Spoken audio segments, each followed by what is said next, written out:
Good afternoon, everybody.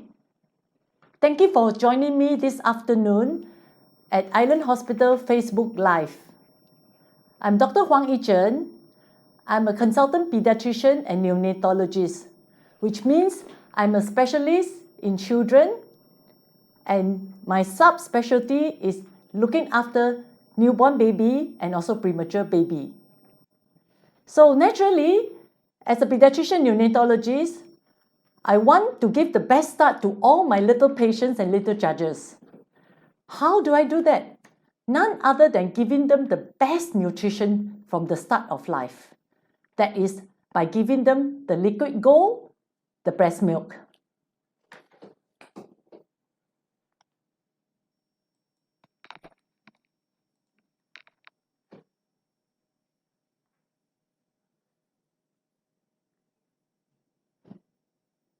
So it is very timely that I should be telling you why and how breast milk is the best for your baby in this week, the World Breastfeeding Week, which starts from the 1st of August to the 7th of August. This initiative was started by WABA, World Alliance for Breast Action, since 29 years ago.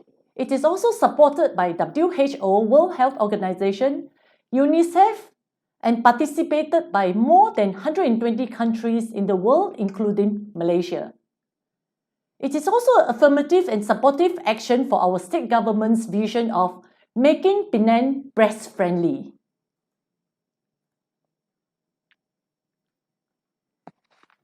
I'm sure every parent wants their children to be smart, if not Einstein, at least a university graduate. As the saying goes, a good beginning is half the success. And we know what we eat may determine what we can be, and that's absolutely true. All of us know that breast is best. How best is it and why is it so good? Let's have a look at it. A lot of people argue about how hot or cold, we must make the baby's milk to be. But if you're breastfeeding, the breast milk is available at the mother's body temperature, which is the best temperature for the baby. On top of that, there's no need to have time to prepare. The time you needed to give your baby the breast milk is the time needed to unbutton the mother's blouse and to offer the breast to the baby. So convenient and so very easy. It is also the perfect nutrient, and it is a designer's milk for the human babies because it is so easily digested and very efficiently used. Whatever that is given to the baby is more or less used up.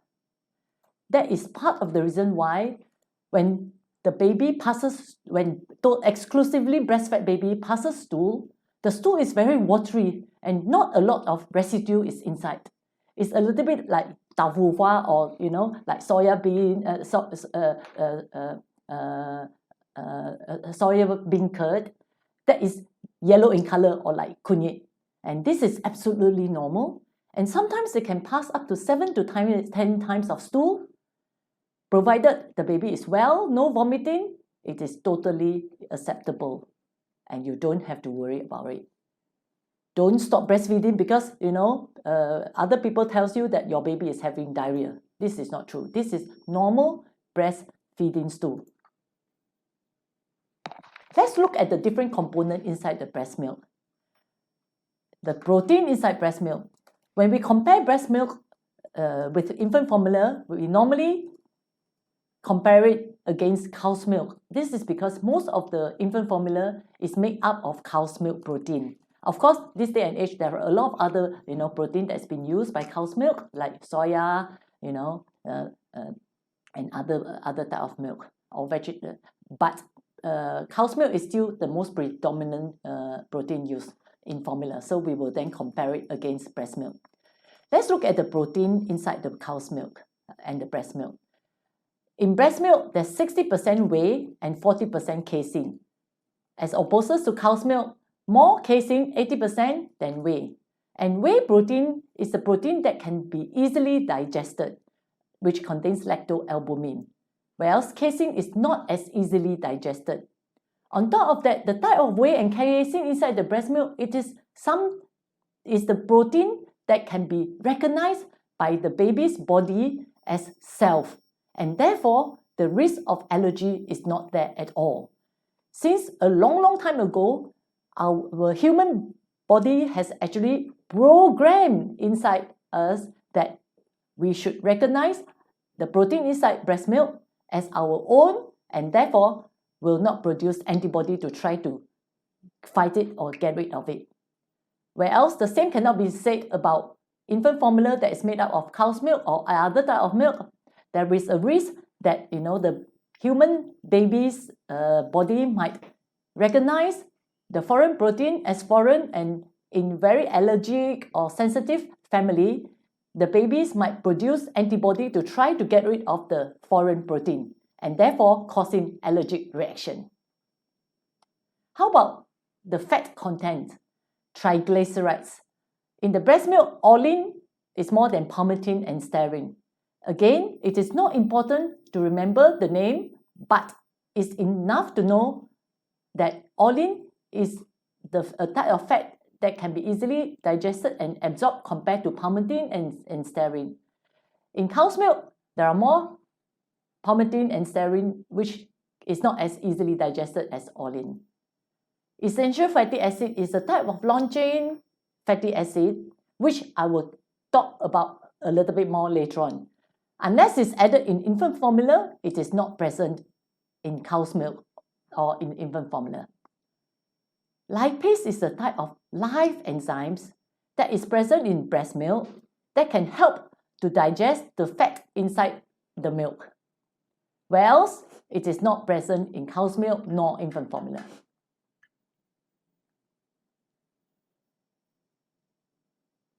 A lot of people will think that it is good to have infant formula because they have enough, there are more iron inside the infant formula. And as they know, iron is good to fight infection. Whereas in breast milk, there isn't much iron and therefore it's not as good. This is not true. Although the iron content inside the breast milk is smaller compared to the amount that is being added in the infant formula, it is in a form that is very well absorbed, and there are special transport protein that will actually hold on to the iron and transport the iron to the cells that is needed to make the hemoglobin or the red blood cells. And because there is a special transport mechanism to bring the iron to the cells, although it is in a small amount, but the utility and rate of wastage is very low, and therefore it is sufficient. The same cannot be said about infant formula, and therefore more has to be added to achieve the same effect. Unfortunately, when there are more iron inside the formula, there is a risk of causing constipation in the baby. In the breast milk, there are enough vitamin A and vitamin C, but in the infant formula and cow's milk, it is not sufficient and it has to be added. Human being is the only mammal that will allow our baby to feed on another animal's milk. Don't you think we are a funny species? The one thing that infant formula cannot imitate or emulate breast milk is the living component of the breast milk. Breast milk is changing all the time. It is not static, unlike infant formula. There are anti-infective factors that will change according to the environment that the baby and mother pair is being exposed to. And there are growth factors that are alive in the breast milk as well. What do I mean by that? Every individual mother and child pair, the environment, which is full of bacteria and viruses, is different from the other mother and child pair's environment. Mother being adult, the immunity is very good. When they are exposed to environmental bacteria or viruses, the mother will produce antibody or antivirus. And when mother is breastfeeding, this antibody or antivirus antibody will then pass to the baby through the bloodstream, through the breast milk to the baby, and therefore enabling the baby to be able to fight the bacteria and the viruses. If the baby is not being breastfed, in the infant formula, unfortunately, they do not have the live antivirus and the antibacterial that is specifically catered to the mother and child's environment. And therefore, the breast milk that is given to baby A is specifically designed for the environment that mother and baby A is being exposed to. And that is how, breastfed babies can fight infection much better than infant formula fed baby. And because the breast milk comes straight from the breast, the risk of bacterial contamination is much lower, unlike, formula where you need to have water and container to make the milk. As I mentioned earlier on, inside the breast milk, there are immunoglobulin and also, protein that can help fight infection. Whereas it is definitely not present in formula. There are also growth factors in the breast milk that can actually help the gut to develop and mature faster and therefore able to absorb nutrients and fight infection better. A lot of mothers ask me, when I'm breastfeeding, do I need to give extra water? The answer is no. As long as the mother is being given access to sufficient water and the mother is drinking freely, there will be enough water inside the breast milk to cater for the baby's need. In fact, when the weather is hot, the water content inside the breast milk will actually go up. As opposed to in a cold weather, the water content is not as much because the baby does not need it. On top of that, breast milk is the best immune food for the baby. It is actually called symbiotics. That means it contains both prebiotics and probiotics. Probiotics are good germs that will be useful to their host. Prebiotic is the food for the good germs or the probiotics. And breast milk is a natural symbiotic food that contains both prebiotic and probiotic. And it is a complete natural immune food. That is the reason why breastfed infants have less infection. Something that is relatively new, that's this component called human milk oligosaccharides in the breast milk. It is a complex carbohydrate that can work as a structural decoy. What do I mean by that? Bacteria or viruses, when they get into our gut, before they can attack our gut, they have to be attached to certain structures in the gut before they can actually enter inside our gut. The human milk oligosaccharides in the breast milk will actually function as a decoy. That means instead of the bacteria or viruses attaching to the lumen of the intestine, it will then attach to the human oligosaccharides. And then when it is attached, the human milk oligosaccharides will then get rid of the bacteria or viruses. And in that way, the bacteria and viruses will not have the opportunity to be attached to the wall of the gut and invade the baby's body. So by doing so, they are actually preventing the baby from getting the bacteria or the viruses. It also works as a prebiotic role. That means it also works as a form of food for the good bacteria inside the baby's body. So it has two roles. One as a structural decoy to get rid of the bacteria and viruses, and the other one as a food for the good bacteria. Can you imagine in a lot of underdeveloped countries when they don't even have clean water, if they need to use the unclean water to make infant formula for the baby, and on top of that, the inside the infant formula, it doesn't have all the live, soldiers or antibodies to fight infection.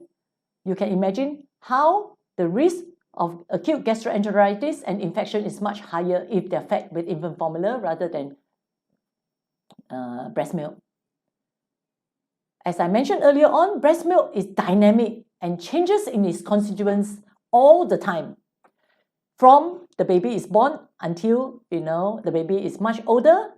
And in fact, in one single breastfeeding, the constituents of the breast milk will change as well.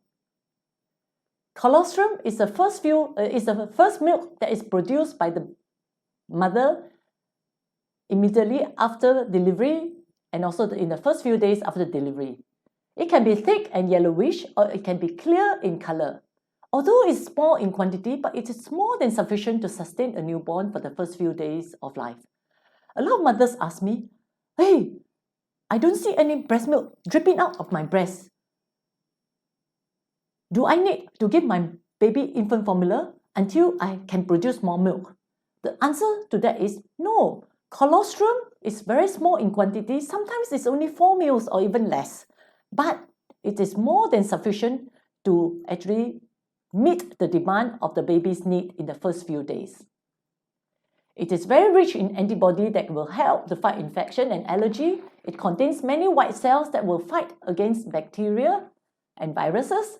It can help to clear the gut of the meconium, which is the first stool that is passed by the baby that is very black and dark in color. It will prevent jaundice, and it contains growth factors to help the gut to mature, and it will then prevent allergy and food intolerance. It also has a lot of vitamin A that will actually reduce severity of the infection and prevent eye diseases.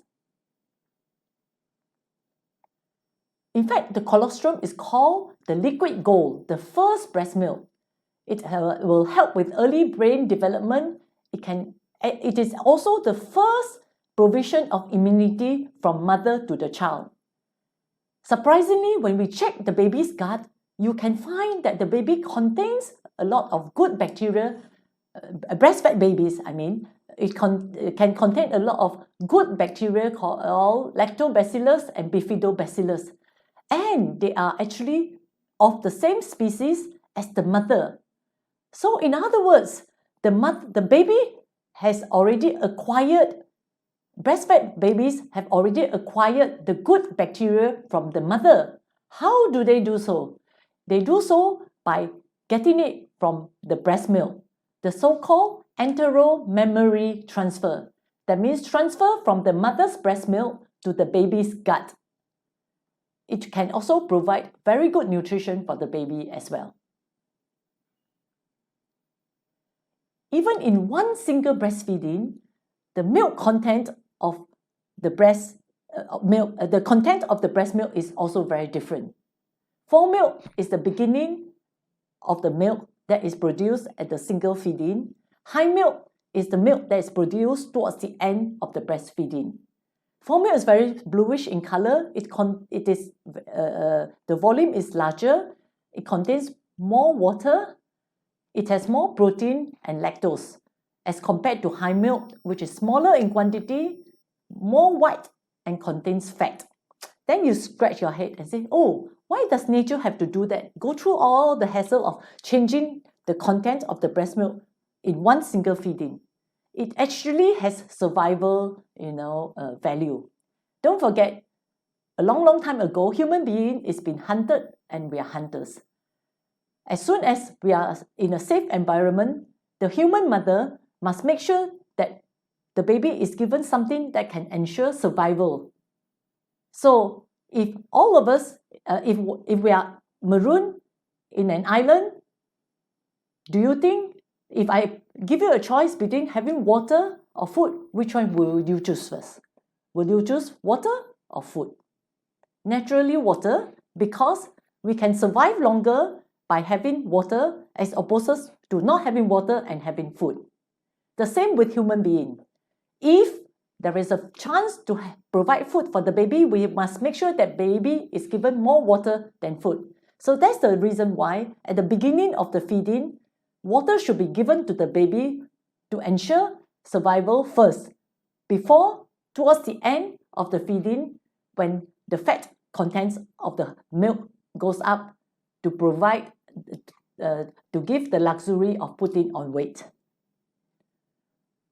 This is because after the first few feeding, the human babies and mothers pair might be attacked by somebody, by an enemy tribe or by other animals, and the mother might have to detach the baby from the breast and start to run for their lives. And unless the baby has been given sufficient water, the baby might not survive. So that's the reason why fore milk contains more water compared to hind milk.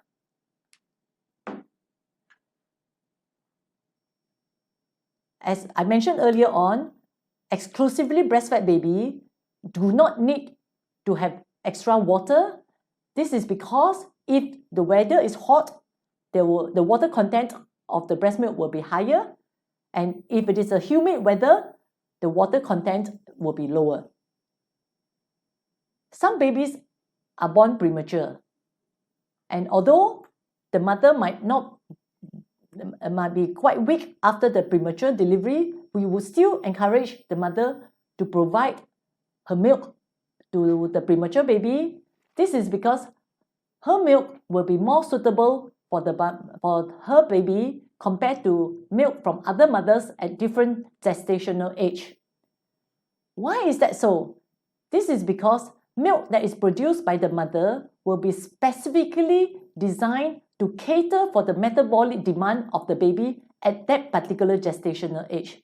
That means the breast milk produced by a mother that delivered prematurely at 28 weeks, 32 weeks, and 34 weeks will be different compared to a mother who delivered at full term.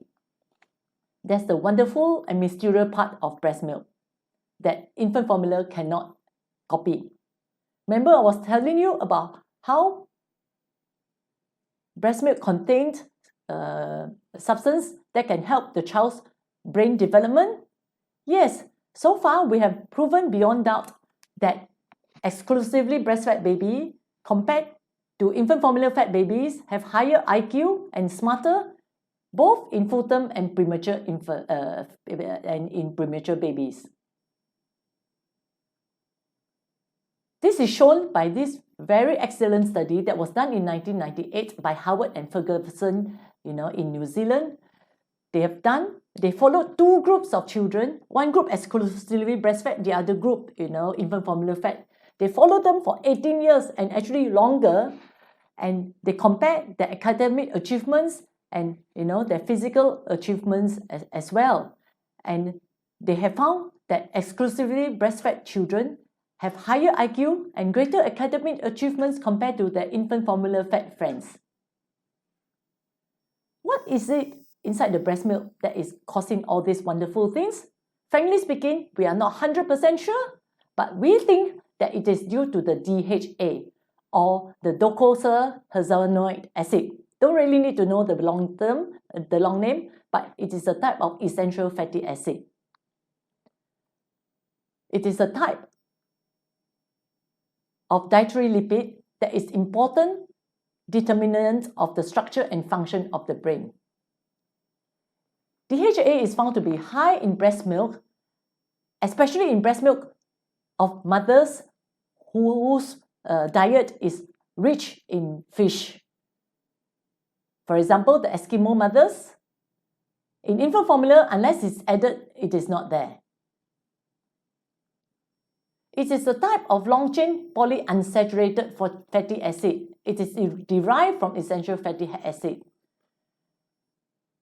It is said to be essential fatty acid because we need to get it from our diet. Our body cannot manufacture it yet because the enzyme system in preterm infant and in the first few years of life is actually not sufficient to produce the DHA.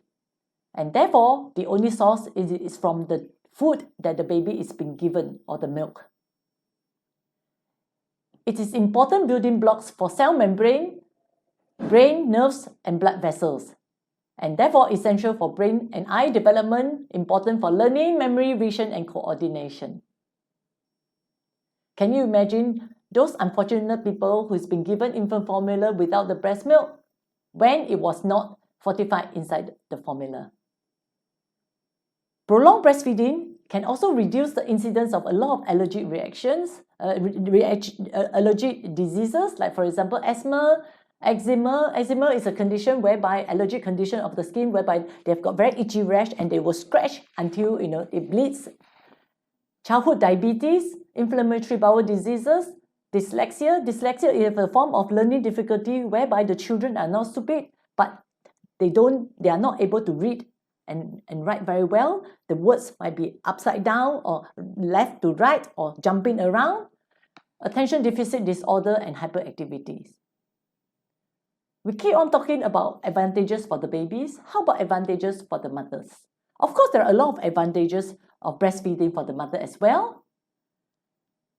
During breastfeeding, some mothers will complain that, oh, suddenly they have this cramp in the lower abdomen, and then, there's this gush of blood that comes up from the down below. And then they panic and say, oh, am I hemorrhaging? No, you're not hemorrhaging.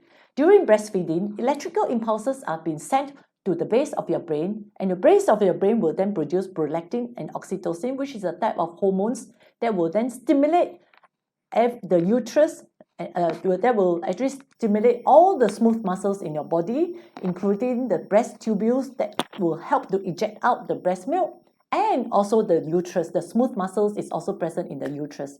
By doing so, the uterus will contract and all the old blood will come out. And when the uterus contracts, the uterus will return to its pre-pregnancy, normal size much faster.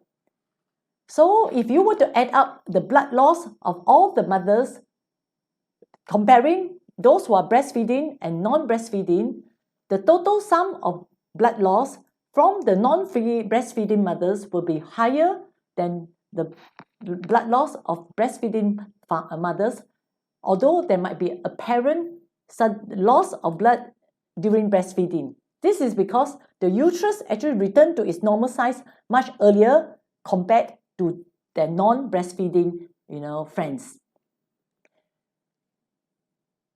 And because of that, the incidence of postnatal anemia or not enough red blood cells after delivery is lower. Breastfeeding is actually, protective against breast cancer as well, and also ovarian cancer.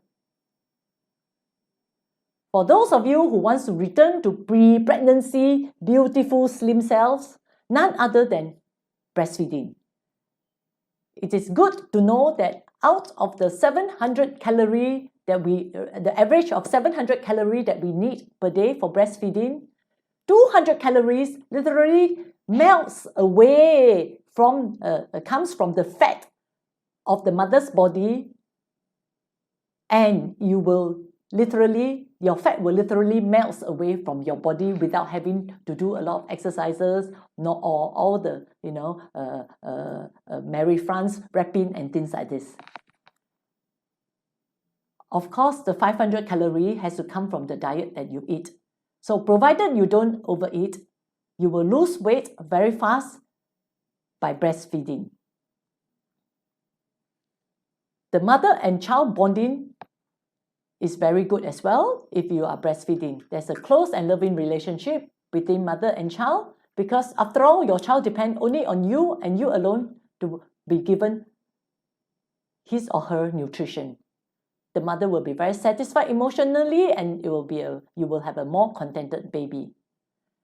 Are there any disadvantages of breastfeeding? If you push me, I will then say to you, probably the incidence of jaundice is a bit higher in breastfed babies compared to infant formula fed baby, but the jaundice, which is called the breast milk jaundice, is actually not dangerous, and it is not at a very high level and can last a little bit longer.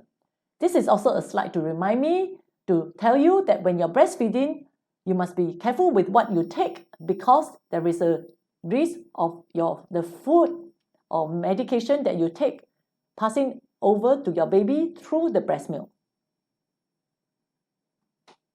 Okay, so that's about how good the advantages and the benefits of breastfeeding.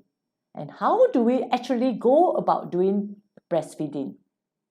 If all the factory managers were to follow the principle of the breast factory, I'm very sure all the factories will be making money because the breast is the most efficient and effective factory in nature. Why is that so?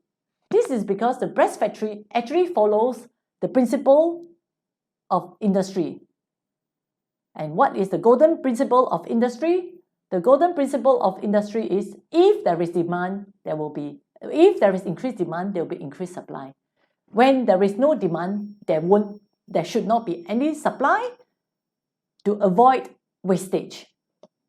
And how do we let the breast factory knows that there is increased demand? It is by frequent suckling, either direct suckling by the baby, or if baby and mother pair are not together, by frequent expression of the breast milk. So as long as you provide the breast to the baby, and as long as the baby is suckling, there will be supply. The breast milk will be produced. The more you feed the baby, the more the supply will be. It is an unending source of milk. Thank goodness, in nature, there are many natural reflexes, both in babies and in mothers, to ensure the success of breastfeeding. They are called essential reflexes of breastfeeding. In the babies, there are routine reflexes, suckling reflexes, and swallowing reflexes. In the mother, it's the prolactin reflex and the oxytocin reflex. What are they? So, in some mothers, in experienced mother, when they're breastfeeding, I see them trying to open the baby's mouth and shove the nipple inside the baby's mouth. No, you don't have to do that. What you need to do is, just imagine this is actually a nipple. You just need to use your nipple to tickle the corner of the baby's mouth, and immediately the baby will turn towards your nipple, open the mouth, and gulp. And then, the nipple will be inside the baby's mouth. This is what we call routine reflex. That means the baby will automatically face towards the nipple. The baby will open mouth, and then suckling reflex. As soon as the nipple is inside the baby's mouth, the baby will start to suckle. This is called suckling reflex. And immediately, when the milk is inside the baby's mouth, the baby will automatically swallow, the swallowing reflex. None of this needs to be taught, and it is called a reflex. Similar to when I use a patella hammer hitting somebody's knee, the knee having a knee-jerk reflex, exactly the same. Don't need to learn at all. That is part of the reason why when you are breastfeeding, you don't see the breast milk at all. It is very elusive. So that is part of the reason why some mothers, because they are not aware of that, they get very, they are not confident about whether or not the breast milk is sufficient. Because unlike infant formula where you can see 3 ounces and then zoom, no more. Baby has consumed the 3 ounces. If you are breastfeeding, you will not be able to see the breast milk at all. Don't panic and don't be deficient. You must be confident about yourself. As soon as the baby cries, just provide the breast and put the baby to the breast. The prolactin reflexes during suckling, electrical impulses is being transmitted to the base of the mother's brain, and these hormones called prolactin hormones will be secreted, and it will then, tell the breast factory to produce more milk. Unfortunately, this prolactin hormone is secreted predominantly at night, and that's the reason why if you want to sustain the breastfeeding, you must actually, feed at night. You need to have at least one night feeding. So you have to sacrifice your beauty sleep, unfortunately.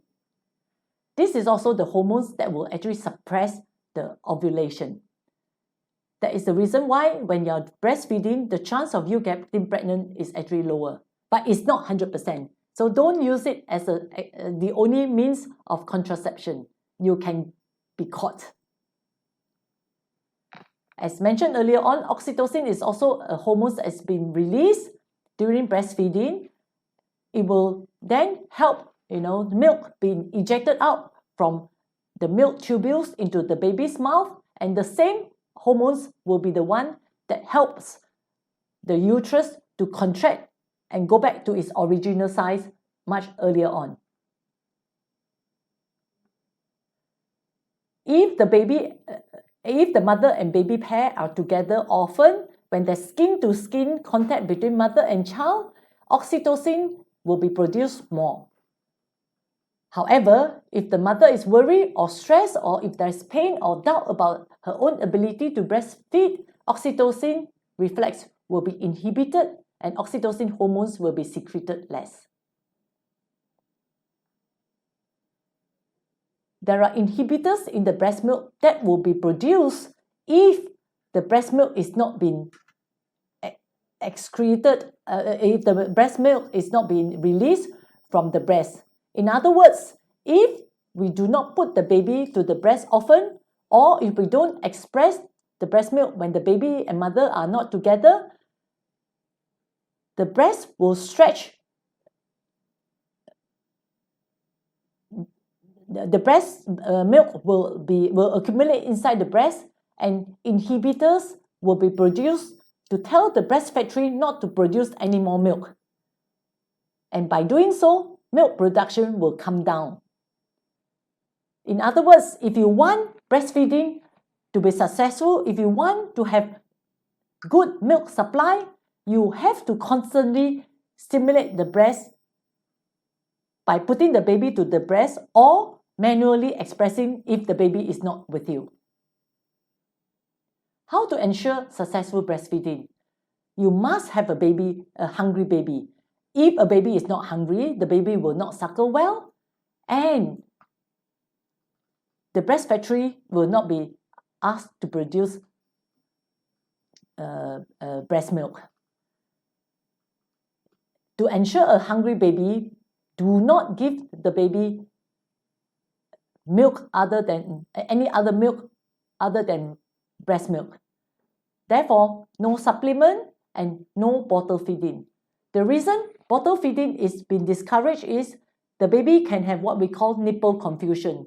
If you think about it, whatever milk that is inside the milk bottle, when we tilt the milk bottle, the milk will automatically come out from the teat. In fact, sometimes the flow can be so fast that the baby has to actually bite on the nipple to slow down the flow of the milk. Unlike breastfeeding, when the baby has to latch on the milk on the breast and actively suckle before the milk will come. So, human babies are very clever. If there is a shortcut, they will definitely use the shortcut rather than go for the long journey. So if you provide your baby with a bottle, which is so much easier where the baby doesn't have to use energy to suckle, the baby will not want to come to the breast and suckle anymore. So the baby will then have what we call nipple confusion. The mother has to be confident and also comfortable as well. As I mentioned earlier on, if the mother is stressed or have doubt about her ability to produce breast milk, prolactin and oxytocin will not be produced and milk supply will then come down.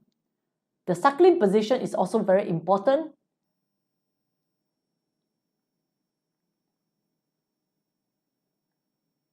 As I mentioned earlier on, if there's a lot of stress or other people telling the mother that you're not producing enough breast milk, the mother's prolactin and oxytocin hormones will be, secretion will be less. The positioning of the mother of breastfeeding is important as well. Ideally, if there should be a moderately low chair, but the mother's back should be straight. And if there is a breastfeeding cushion that is relatively hard, the mother should have it, on her to support, to help the mother support, the baby. Ideally, there should be an armrest, and if the chair is not very low, if it is a high chair, there should be a stool to support the mother's feet. The suckling position is good, is important as well.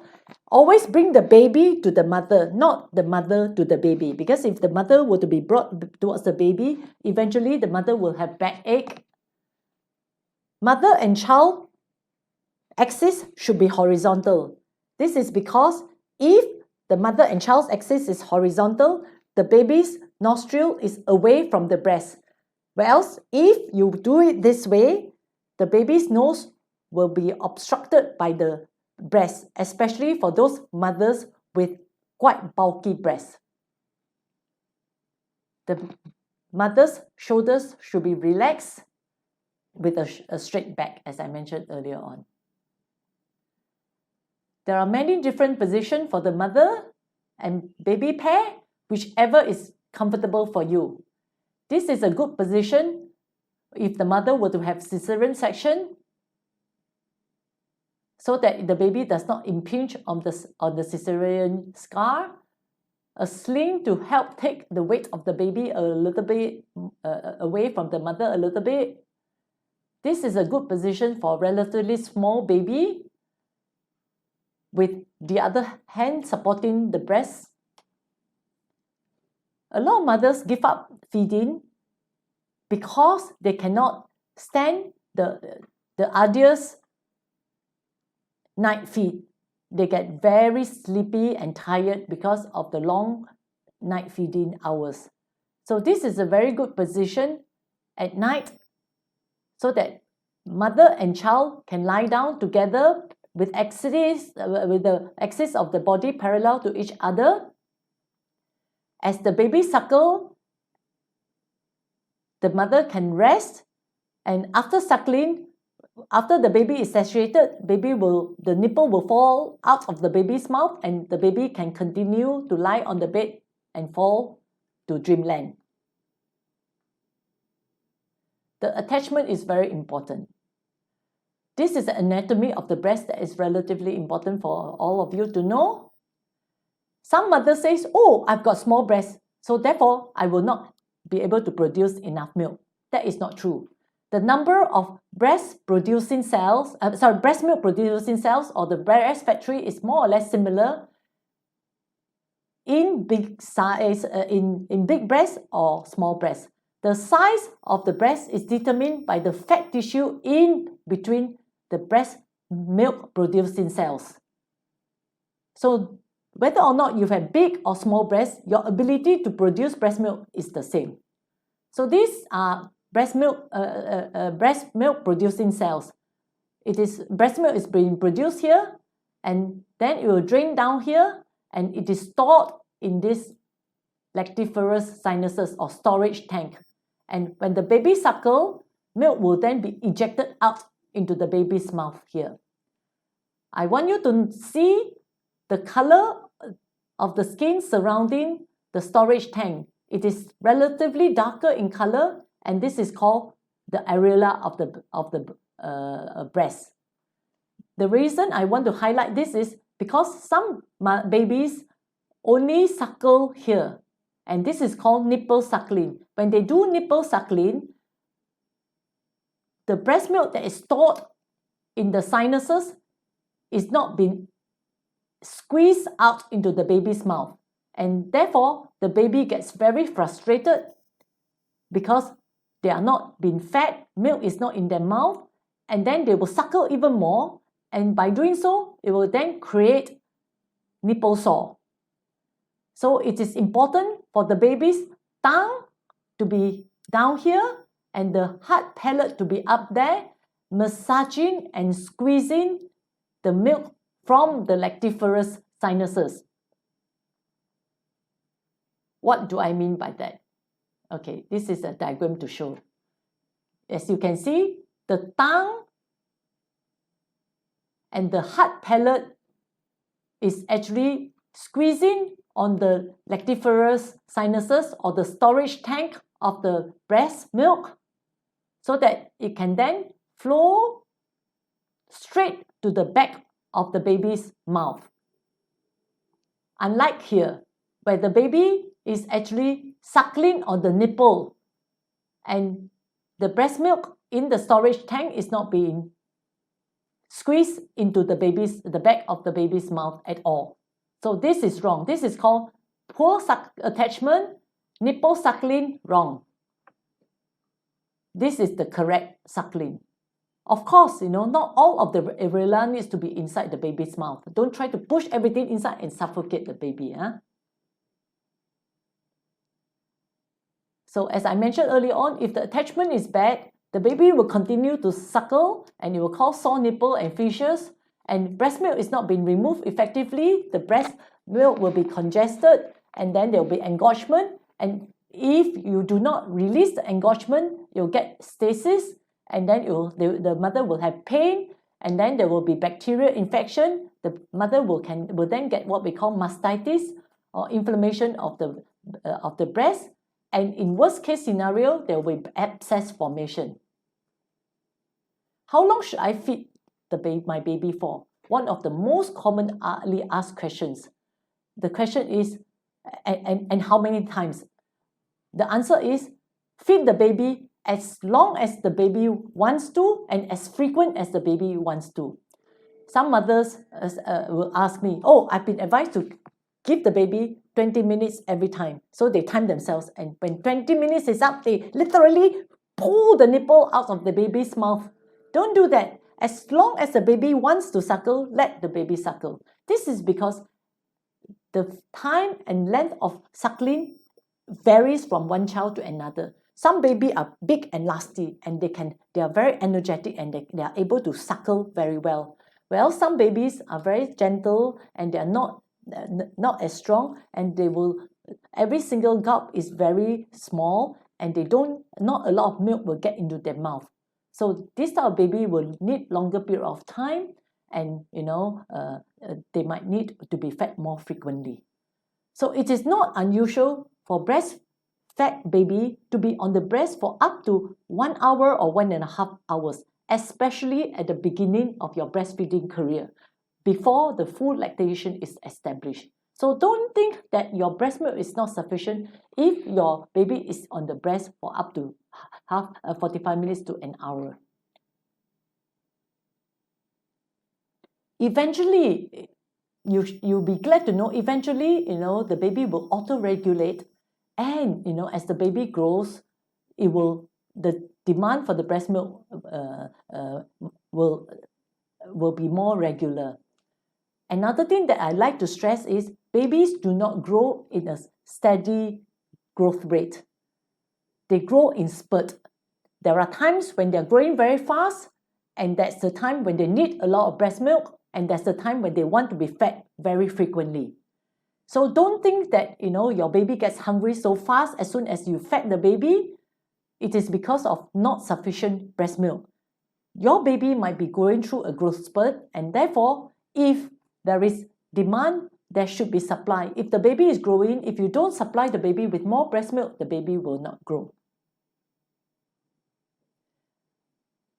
The most important thing is to monitor your baby's weight. If your baby is putting on weight, that means your breast milk is sufficient. It is also very important for me to stress to you that frequently, baby will lose up to 12% of their birth weight in the first 2 weeks of life, because they do lose some of the water. So if your baby loses weight in the first 2 weeks of life, don't panic as long as it's not more than 12%. However, after 2 weeks of life, the baby should be at or above birth weight. Another important thing is, for breastfeeding to be successful, the baby has to room in. Mother and child should be together all the time, so that the mother can hear the baby to actually help stimulate the production of the oxytocin and prolactin hormones. World Health Organization's recommendation for breastfeeding is to start breastfeeding within first half to 1 hour after birth. In fact, this day and age, we do skin-to-skin attachment for the mother and child as soon as the mother and child, as soon as the baby is born. Of course, even during after cesarean section, provided the mother is stable. Breastfeed exclusively from 0 to 6 months. That means no other food other than breast milk. However, from 6 months onwards, supplementary food has to be added. That means the child has to be weaned to solid food. What I want to stress is, does not mean from 6 months onward, no more breastfeeding. You add solid, you add complementary food, but continue to breastfeed. Don't feel obliged, don't feel pressurized to add infant formula because you find out that your breast milk supply goes down. It is natural for your breast milk production to come down somewhat after you have weaned the child, because the metabolic demand for breast milk will go down after the baby has been started on solid. So that is natural.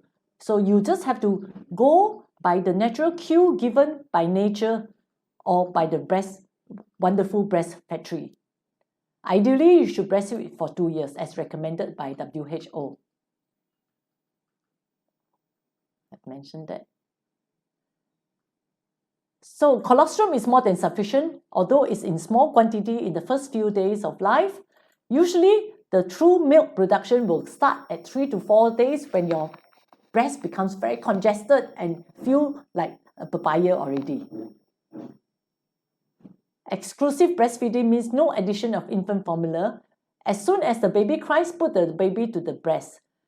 The reason exclusive breastfeeding is good is because you do not introduce foreign protein and allergen, and therefore potential allergen to the baby, and risk of nipple confusion is also less. As I mentioned earlier on, beware whatever you eat can pass to your baby through breast milk when you're breastfeeding. You must drink plenty of water so that when the weather is hot, there will be sufficient water content in the breast milk. Be aware that whatever stimulant that you take, for example, coffee or tea, can pass through to your baby. So if you don't want your baby to stay up all night looking at you, demanding your attention, try to avoid, coffee and tea, especially at night.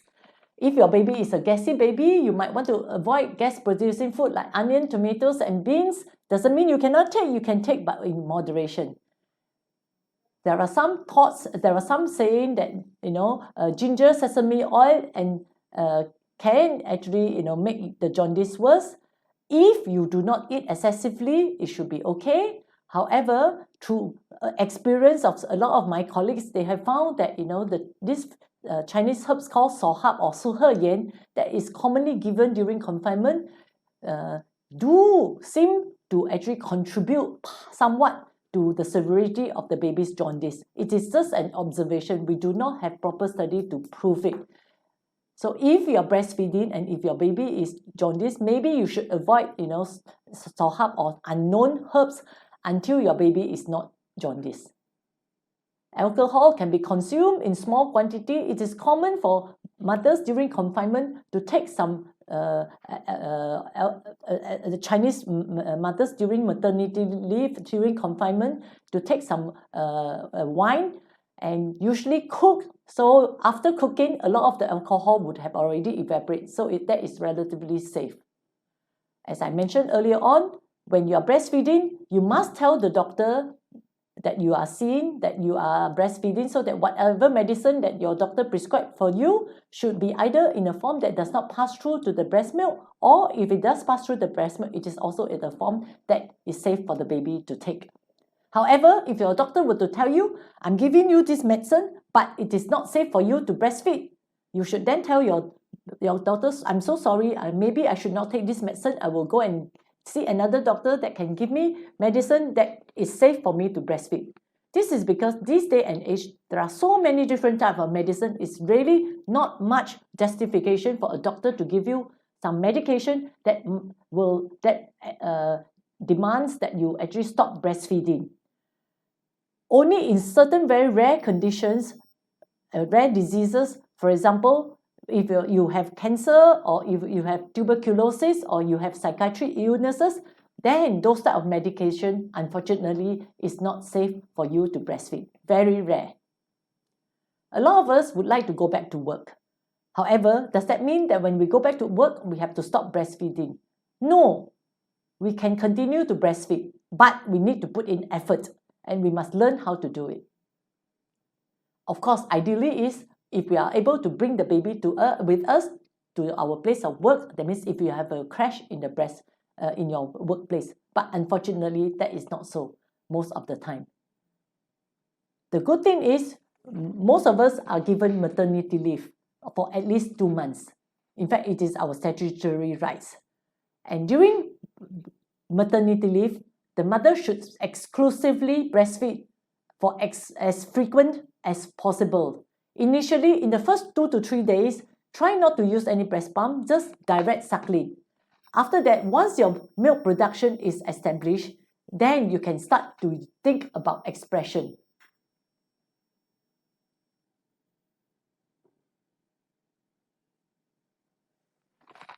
As I mentioned earlier on, before going back to work, you must prepare yourself. Once your milk production is established, you can start to express out your breast milk and store it up. The best and the easiest, the most efficient way of doing that is when you are feeding the baby on one side, you express from the other side at the same time. Why is that so? Remember I mentioned earlier on, when the baby is suckling on the breast, electrical impulses is being sent to the base of the mother's brain. Prolactin and oxytocin hormones is being secreted, and that will encourage milk production and ejection of the milk from the breast. So literally, as you feed the baby on one side, breast milk will be dripping out from the other side. You can then make use of this opportunity to express or pump the breast milk at the same time. So by doing so, number one, you will collect more expressed breast milk. Number two, you will save more time because you can do feeding, direct feeding, and also milk expression at the same time, rather than after finish feeding the baby, you then spend more time expressing your breast milk. In other words, you have more time to yourself to rest, rather than spend most of the time handling the breast. So feed on one side, express from the other side at the same time, and then after that, exchange. Feed the baby on the other side and express from that side. Another advantage of doing that is you are fooling your breast factory into believing that you have double demand for milk. That means instead of having one baby, you are having 2 babies. And as I mentioned earlier on, breast factory is the most efficient factory in the world. When the demand goes up, milk supply actually goes up as well. So by expressing and feeding the baby at the same time, the breast factory will be fooled into believing that there are 2 babies suckling and therefore increase in the milk production. So whatever you express out, you can store it up. If you store it in the fridge, you can store up to 24 hours. But if you deep freeze it in special, breastfeeding container, breast milk container, you can store up to 3 months. However, I must stress that you must use specialized breastfeeding breast milk container. This is because a lot of the not all plastic quality is the same. Those plastic quality that is actually not very good, some of the plastic molecules can actually get into the breast milk, and it is not good for the baby. So it is important to buy containers that are specifically designed for storage of breast milk. So what you then do is you label your breast milk according to the date that you have expressed, and then store it out. So you continue to do that before going back to work. And 1 or 2 weeks before going back to work, you must start to teach your baby how to have the breast milk from an alternative source rather than direct latching. So what you can do is you can actually give the expressed breast milk to the person who is going to look after your baby and feed the baby through the bottle, either soft cup or feeding cup. Okay, what are they? Okay, see whether I have a diagram here. Okay. Soft cup is actually, a bottle that actually has a plastic spoon-shaped a feeder that the baby can lap off the soft spout, and this is better than normal teat because the risk of nipple confusion is less.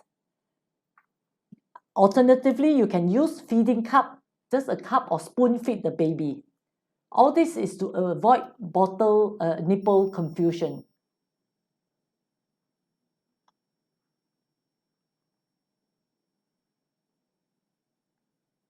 Okay.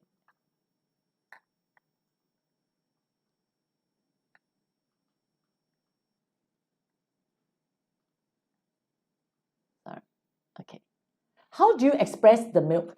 You can express your breast milk either manually, just using your hand, or you can use breast pump.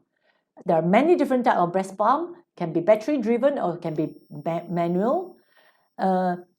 You should seriously consider getting hand-free breast pump.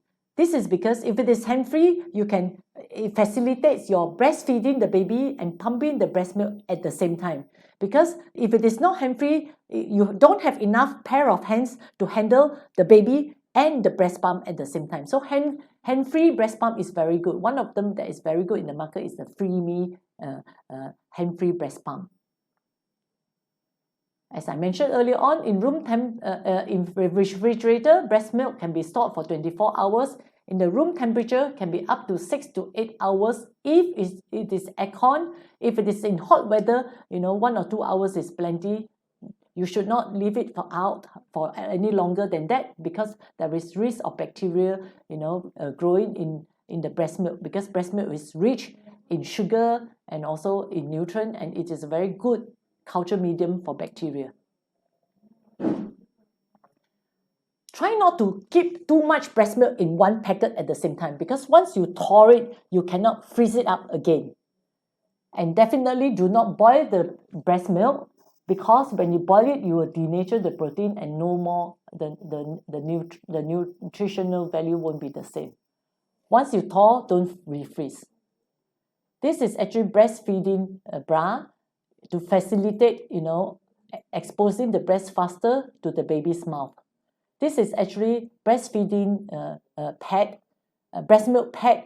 Sometimes, when you're working, the breast milk might leak out, and then it's quite embarrassing to see this wet patch becoming bigger, growing bigger and bigger. So you use this, breast pad to soak up the excessive breast milk. What are the reasons for mothers giving up breastfeeding? As I mentioned earlier on, they think that they do not have enough milk. A lot of times it is a fallacy. They say that they don't have enough milk because they don't see the amount of breast milk that the baby has consumed. Because as I mentioned, breast milk is very elusive. You actually don't see it because once it's produced, gets into the baby's mouth, they will then swallow it, because of the swallowing reflex. So you do not see breast milk does not mean that it is not enough milk, especially if your baby's weight is going up. Breast milk, again, fallacy. I've spoken about that already. Flat and inverted nipples can be easily handled by using a breast shield. We can actually give you a breast shield over the flat and inverted nipple to facilitate the baby latching on. During pregnancy, you should actually highlight this to your obstetrician or your doctors so that they can help teach you how to pull out the inverted nipple even during even before the baby is born. When the mother has engorged breast because because there might be some blockage, we can easily help you to unblock that. But the fallacy is, when you have an engorged breast, stop breastfeeding first and let the breast rest until it actually better. Then you put the baby to the rest. No, don't forget, your baby is the best breast pump. When you have engorged breast, the more so you have to put the baby to the breast and let the baby suck directly more frequently. What you do is you put the baby to the breast, let the baby suckle, and use a bit of KY jelly and help massage, the breast and unblock the blocked area, towards the nipple. Cracked nipple can be handled easily by improving the attachment of the baby to the breast, and also by giving you some, cream to help healing of the soreness. Yes, there are mothers who might not have enough milk. How do we know? We know that if the mother is putting the baby, offering to the breast very frequently, and offering the breast as soon as the baby cries, and yet the baby have poor weight gain. That means less than 500 grams per month, or less than the birth weight after 2 weeks. Or if the baby is not passing enough urine, very small quantity and concentrated urine. Averagely, the baby should pass about 6 times of urine per 24 hours. Most common reason for mothers not having enough breast milk is because the baby is not being put to the breast, number 1, soon enough after birth, number 2, infrequent feeds, number 3, infant formula has been given and baby have nipple confusion and baby doesn't want to come to the breast to suckle. A lot of times, it's also because the mother is tired of the night, tired. They don't have enough time to rest, especially the night feeding. Therefore, as I mentioned earlier on, the lying down parallel to each other position is very useful for night feeding. So we must actually, encourage the mother to breastfeed, teach them the correct attachment, how to do it properly, and empower the mother and make them feel confident about their own ability to provide the babies with breast milk.